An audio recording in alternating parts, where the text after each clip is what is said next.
ప్రస్తుతం మనతో నెహమ్యా గారు అయితే ఉన్నారు. నెహమ్యా గారు ప్రవీణ్ గారితో ఉన్న ఆయన బంధాన్ని అసలు ఎలాంటి వారు? ఏం జరిగింది? అసలు ఘటన జరిగిన తర్వాత ఎలా అనిపిస్తుందంటే మాట్లాడదలుచుకున్నారు. అసలు అడిగి తెలుసుకుందాం. సార్ చెప్పండి సార్ ఏంటి? ఇప్పుడు ఈరోజు చాలా బాధాకరమైన సంఘటన ఇది. 2 తెలుగు రాష్ట్రాలలో మాత్రమే కాకుండా ప్రపంచవ్యాప్తంగా తెలుగు క్రైస్తవులకు మంచి పరిచయం ఉన్న పేరు ప్రవీణ్ పగడాల గారు. వారు మంచి విద్యావేత్త. ఆ విద్యావేత్త మాత్రమే కాకుండా ఆధ్యాత్మికంగా కూడా ఈ బైబిల్ గురించి పరిపూర్ణ జ్ఞానం కలిగిన మంచి దైవజనుడు. తను గడిచిన కొన్ని సంవత్సరాల నుంచి దేవుని పరిచర్య చేస్తా ఉన్నారు. అనేక స్థలాల్లోకి వెళ్ళి యేసుక్రీస్తు ప్రభువు గురించిన సత్యాన్ని ప్రజలకు తను బోధిస్తా ఉన్నారు.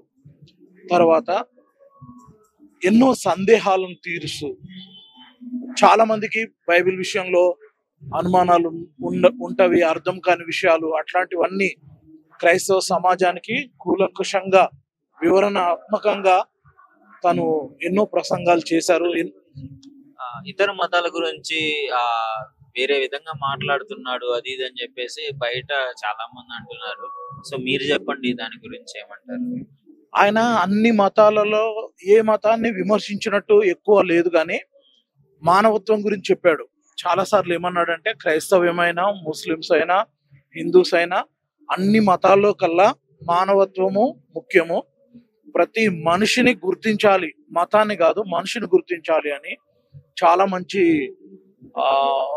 చాలా మంచి ఉద్దేశంతో తను చెప్పారు. కానీ తనంటే గిట్టని వాళ్ళు దాన్ని వక్రీకరించి ఆయన మీద వేరే దురభిప్రాయం వచ్చేటట్టు చేశారు. తర్వాత తను కూడా ఆ విచారాన్ని వ్యక్తం చేశారు. ఎవరి మనోభావాలన్నా దెబ్బతింటే నన్ను క్షమించండి అని సోషల్ మీడియా ముఖంగా తను వివరణ ఇచ్చారు.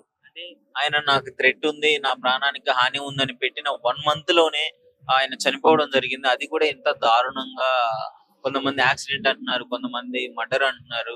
ఆ జరిగిన విధానాలు చూస్తే అసలు మీకేమనిపిస్తుంది? ఇప్పటి వరకు మరి తన యొక్క యాక్సిడెంట్ మీద సందేహాలు ఉన్నమాట నిజమే. 2 తెలుగు రాష్ట్రాల్లో సందేహాలు ఉన్నాయి. మరి తను కూడా సొంతంగా చెప్పారు, నా మీద ఇట్లా హత్యాయత్నం జరగవచ్చు, నన్ను చంపేయచ్చు అని కూడా. మరి అందరము పోస్ట్ మార్టం రిపోర్ట్ కొరకు, తర్వాత మన ఇన్వెస్టిగేషన్ జరుగుతూ ఉంది కాబట్టి దాని కొరకు ఎదురు చూస్తా ఉన్నాము. మరి న్యాయం జరగాలి, ఆ కుటుంబానికి న్యాయం జరగాలి, క్రైస్తవ సమాజానికి న్యాయం జరగాలి. తర్వాత శాంతి భద్రతలు, ఎవరి మీద, ఒక మతం మీద ద్వేషం ఇంకొకరు కలిగి ఉండకూడదు. మన భారతదేశము అందరూ ఐకమత్యంగా ఉండాలనే మా ఉద్దేశము. క్రైస్తవులు శాంతి కాముకులని అందరికీ తెలుసు, శాంతి స్వరూపులు, శాంతిని బోధించే వాళ్ళు.